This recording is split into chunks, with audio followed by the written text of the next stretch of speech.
BPSC corner friends, आज के इस वीडियो में हम हिस्ट्री के महत्वपूर्ण सवालों को देखेंगे जो आपके आने वाले तीसरे चरण भर्ती शिक्षक भर्ती में काम आएगा।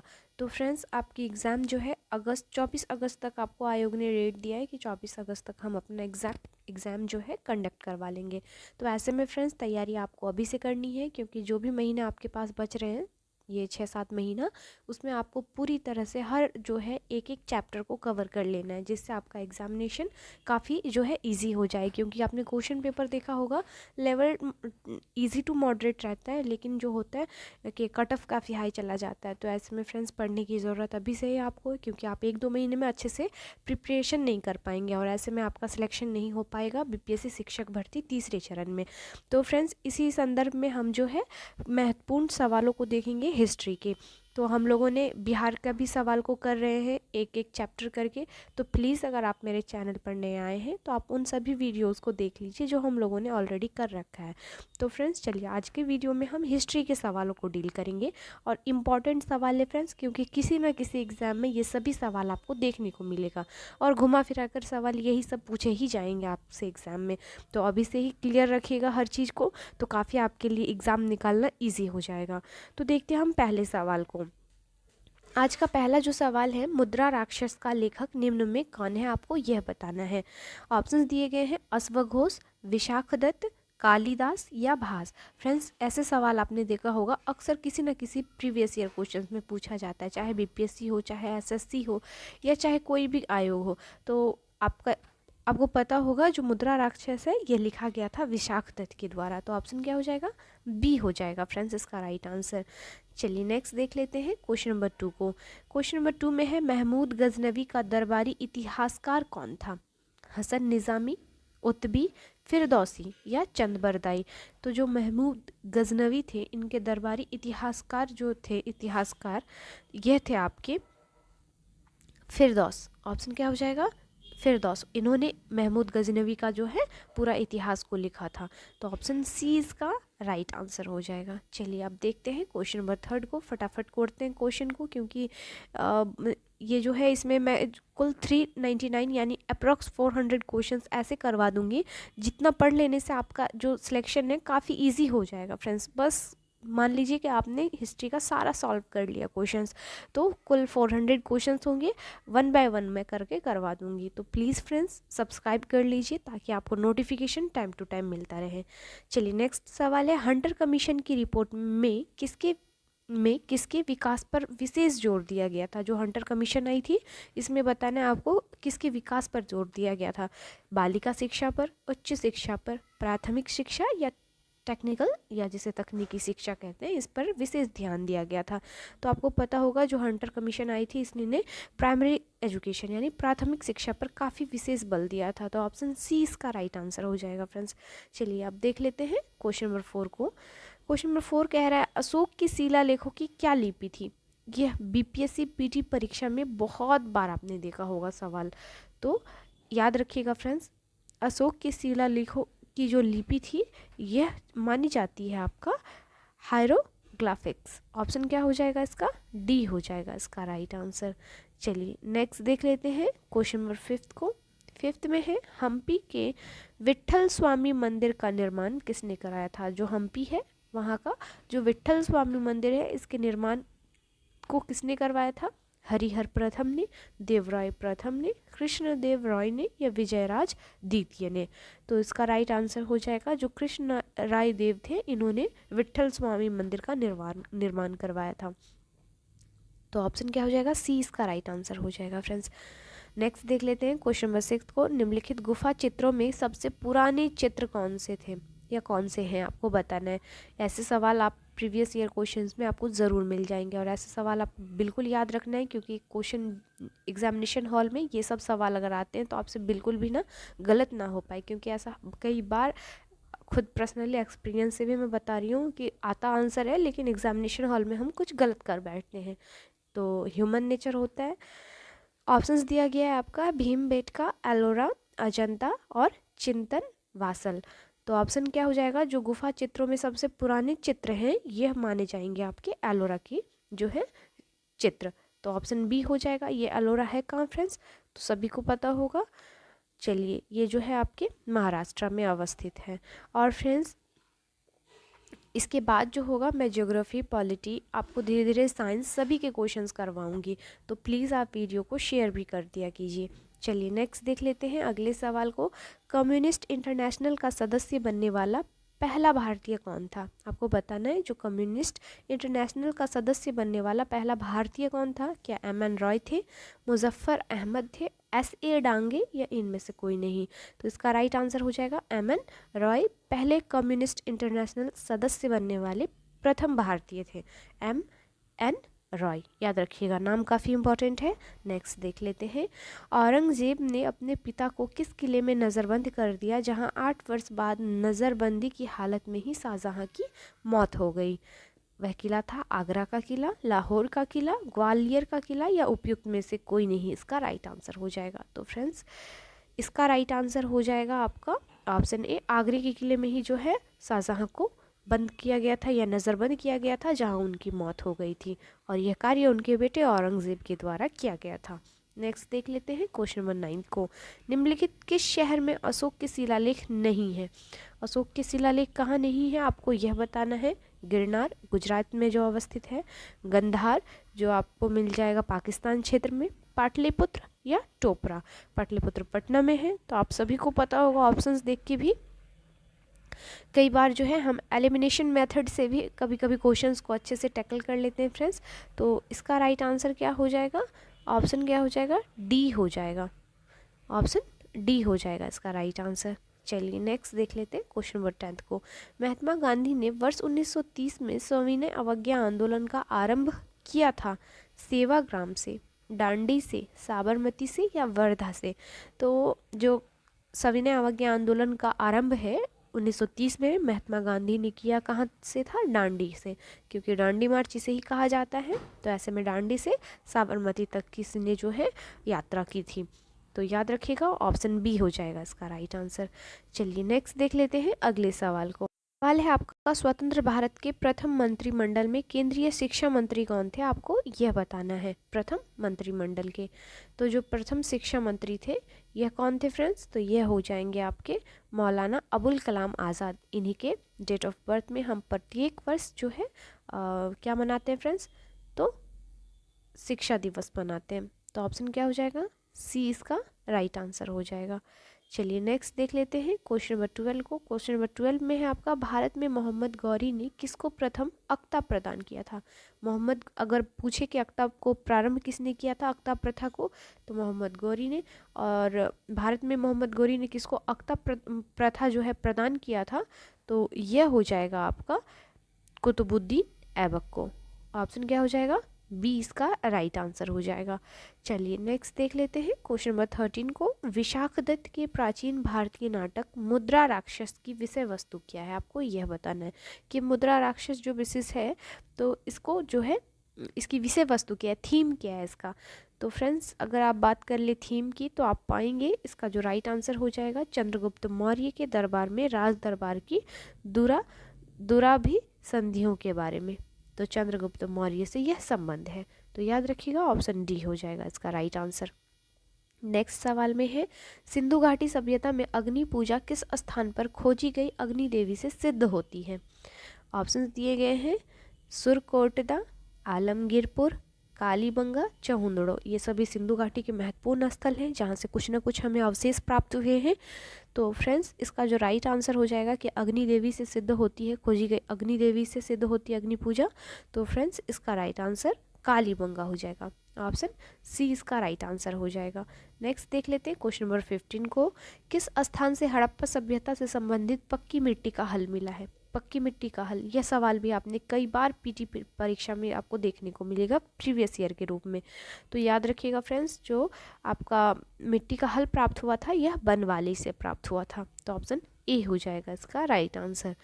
नेक्स्ट देख लेते हैं, वार्षिक पुष्कर मेला कहाँ आयोजित होता है? जो पुष्कर मेला है यह कहाँ आयोजित होता है प्रत्येक वर्ष? आपको यह बताना है, पंजाब, उत्तर प्रदेश, राजस्थान या हिमाचल प्रदेश? तो पुष्कर नाम से ही आपने सोच लिया होगा, इसका right answer option C Rajasthan हो जाएगा। नेक्स्ट देख लेते हैं फ्रेंड्स क्वेश्चन नंबर 17 को। किस वैदिक ग्रंथ में ग्रंथों मंत्रों और देवताओं की प्रार्थना का संग्रह है? किस वैदिक ग्रंथ में बताना है मंत्र और देवताओं की प्रार्थना का संग्रह है? ऋग्वेद, यजुर्वेद, सामवेद या अथर्ववेद? तो इसका राइट आंसर ऋग्वेद हो जाएगा। और ऋग्वेद सबसे पुराना वेद है, यह भी आपको पता होना चाहिए फ्रेंड्स। सबसे अगर बात करें पुरानी वेद की तो यह ऋग्वेद ही है। नेक्स्ट देख लेते हैं क्वेश्चन नंबर 18 को। निम्नलिखित में से कौन सी एकेडमी भारत में नृत्य, नाटक, संगीत के विकास को प्रोत्साहन देने के लिए उत्तरदायी है? मोस्ट वीवीआई क्वेश्चन है, तो ये हो जाएगा संगीत एकेडमी। ऑप्शन क्या हो जाएगा? ए इसका राइट आंसर हो जाएगा। सवाल है आपका, राष्ट्रीय कांग्रेस की स्थापना के समय भारत का गवर्नर जनरल कौन था? भारतीय राष्ट्रीय कांग्रेस की स्थापना के समय जो गवर्नर जनरल थे भारत के, यह थे आपके लॉर्ड चेम्सफोर्ड। ऑप्शन बी हो जाएगा। और ये सवाल मोस्ट रिपीटेड सवाल है, तो याद रखने की कोशिश कीजिएगा। चलिए अब अगले सवाल को देख लेते हैं।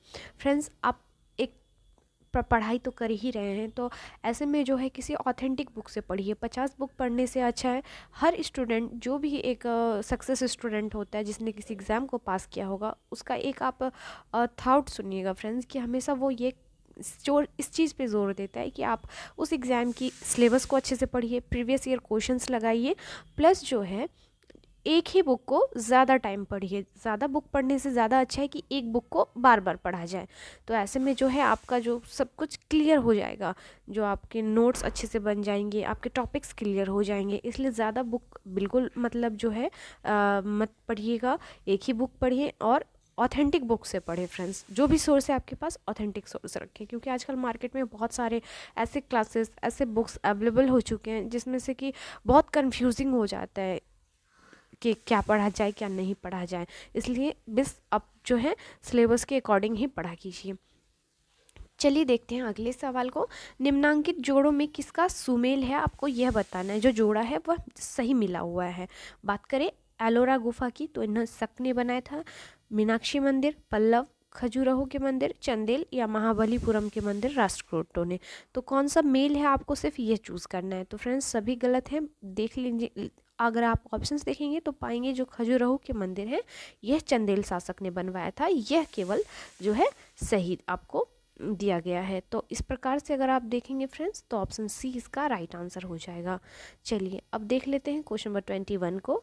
भारत में सिविल सेवाओं का सूत्रपात किसने किया था? Most VVI question and most repeated question, तो याद रखिएगा लॉर्ड कॉर्नवालिस ने भारत में सिविल सेवाओं का सूत्रपात किया था। अगला सवाल है आपका, अजमेर में किस सूफी फ़कीर की दरगाह है? बाबा फरीद, कुतुबुद्दीन बख्तियार काकी, मोइनुद्दीन चिश्ती या ख्वाजा बहाउद्दीन? तो फ्रेंड्स इसका राइट आंसर क्या हो जाएगा? किस सूफी फ़कीर की दरगाह अजमेर में है जहाँ पे हर लोग जाते होंगे?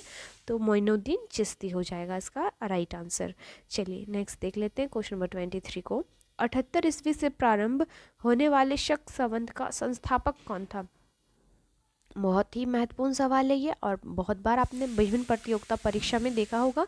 तो इसका राइट आंसर हो जाएगा ऑप्शन डी, विक्रमादित्य।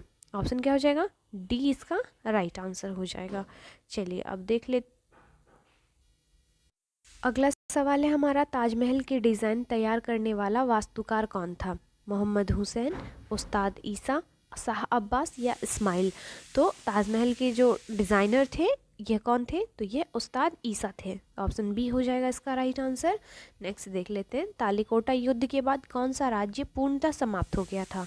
तालिकोटा के युद्ध के बाद अहमदनगर हो गया था, विजयनगर, बीदर या गोलकुंडा? तो यह हो जाएगा आपका गोलकुंडा। गोलकुंडा राज्य जो है पूर्णतः समाप्त हो गया था तालिकोटा के युद्ध के बाद। तो ऑप्शन डी हो जाएगा इसका राइट आंसर। नेक्स्ट देख लेते हैं, बंग भंग आंदोलन के समय कांग्रेस के अध्यक्ष कौन थे?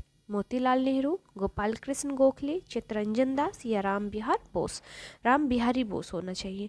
तो ऑप्शन क्या हो जाएगा फ्रेंड्स? ऑप्शन आपका सी हो जाएगा। बंग भंग आंदोलन के समय कांग्रेस के अध्यक्ष चित्तरंजन दास थे। तो ऑप्शन सी हो जाएगा इसका राइट आंसर। नेक्स्ट देख लेते हैं, नालंदा विश्वविद्यालय की स्थापना किसने की थी? मोस्ट रिपीटेड क्वेश्चन है। समुद्रगुप्त, कुमारगुप्त, धर्मपाल या देवपाल? तो जो नालंदा यूनिवर्सिटी है इसकी स्थापना की गई थी आपके कुमारगुप्त के द्वारा। ऑप्शन क्या हो जाएगा? बी हो जाएगा इसका राइट आंसर। चलिए अगले सवाल को देख लेते हैं, दसवंत एवं बसावन किसके दरबार के चित्रकार थे? यह भी सवाल पीटी परीक्षा में कई बार जो है रिपीट हो चुका है फ्रेंड्स।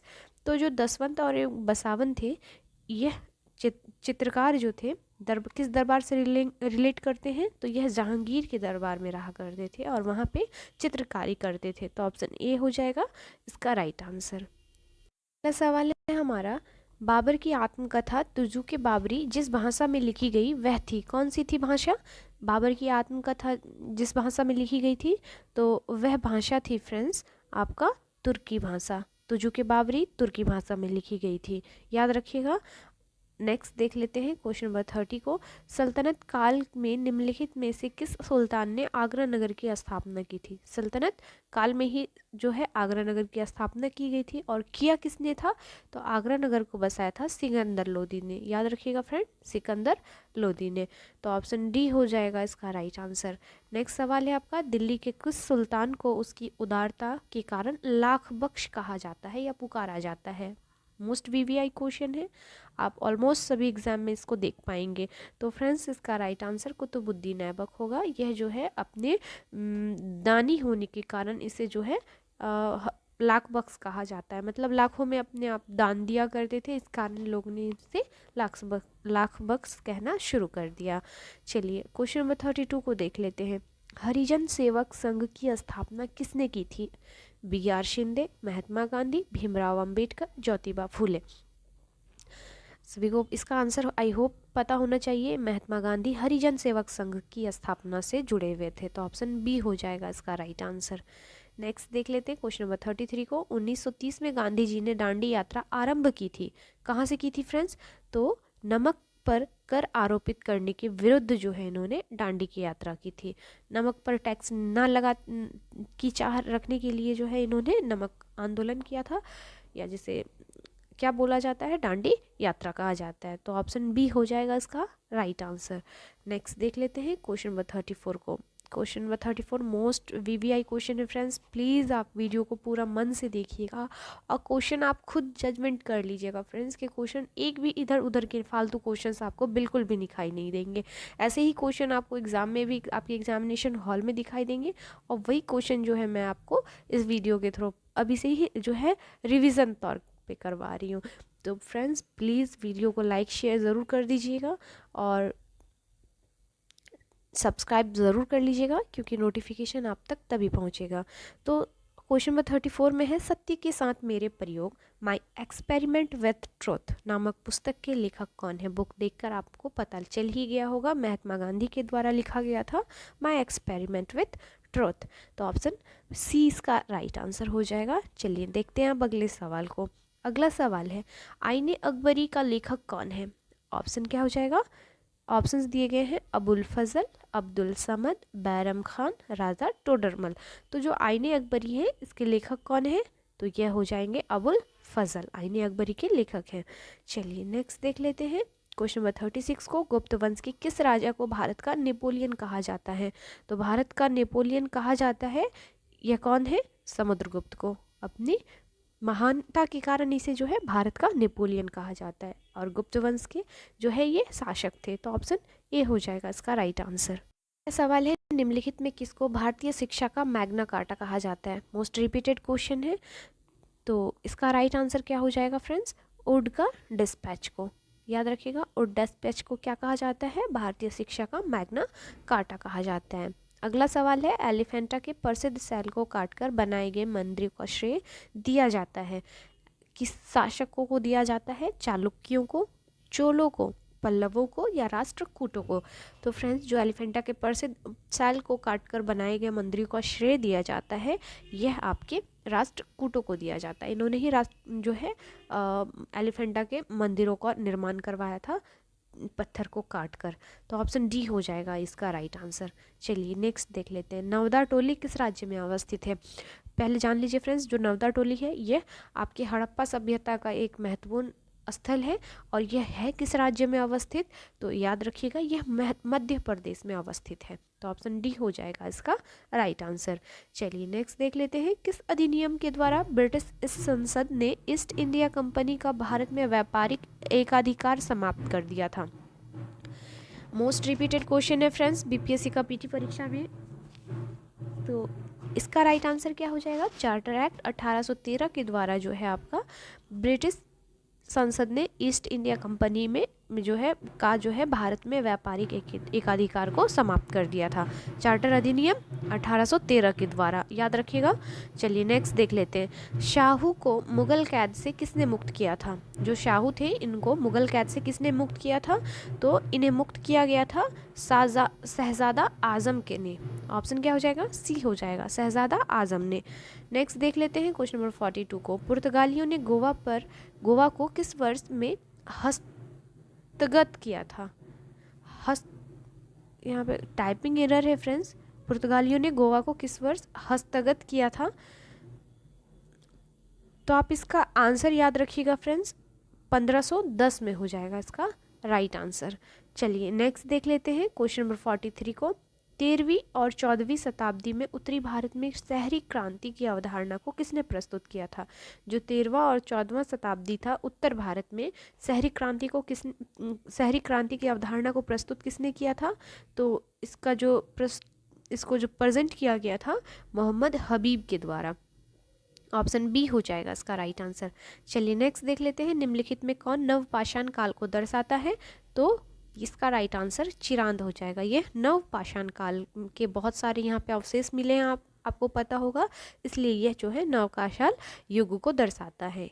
नेक्स्ट देख लेते हैं क्वेश्चन नंबर 45 को। निम्नलिखित में पूर्व पूरा पाषाण काल से कौन संबंधित है? आपको ऑप्शंस देखकर बताना है। तो फ्रेंड्स इसका राइट आंसर हो जाएगा खड़ा मानव। ऑप्शन क्या हो जाएगा? खड़ा मानव जो है पूर्व पूरा पाषाण काल से संबंध रखता है। तो फ्रेंड्स आज के सेशन में बस मैं 45 क्वेश्चंस को रखती हूँ। नेक्स्ट सेशन में हम लोग नेक्स्ट और सभी सवालों को करेंगे। और मैं बता दूँ इसमें कुल 400 क्वेश्चन हिस्ट्री के हैं। लगभग अप्रॉक्स आपके एग्जाम को पास करने के लिए हिस्ट्री के इतने ही सारे सवाल आपके लिए काफ़ी होंगे। तो चलिए मिलते हैं नेक्स्ट वीडियो में, तब तक के लिए थैंक यू।